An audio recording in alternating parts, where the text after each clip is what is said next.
Ish futbollisti i Vllaznisë dhe ekipit ton përfaqësues, i cili prej disa vitesh u aktivizua me shumë sukses në kampionatin grek në rolin e sulmuesit, aktualisht drejton si trajner me profesionalizëm një nga skuadrat e kategorisë së parë në kryeqytetin grek të Athinës.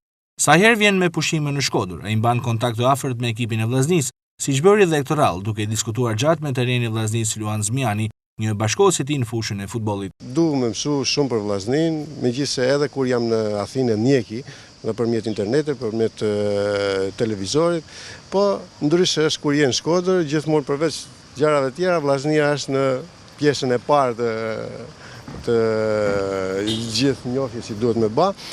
Prandaj edhe unë kam shumë kontakte me ju, me lojtarët edhe me trajnerin e Vllaznisë, pyeta për kontrata që kanë bëha, për lojtarët që do afrohen te Vllaznia, për lojtarët që kanë se çfarë gjendit janë, kështu. Gjithmonë me problemet që ka Vllaznia në këtë kohë, problemet më tepër problemet ekonomike, problemet bashkia është e vetme tash që mund të financion Vllaznin, nuk ka burime të tjera për finance. Aktualisht me cilin skuadër është Barbullushi në Greqi? Tash vazhdoj prapë edhe si vitet tjera, prapë në kategorinë e parë të Pireut, është si më thanë kategoria 2-3 këtu në Shqipëri. Vazhdoj prapë atje me një ekip Ermis quhet.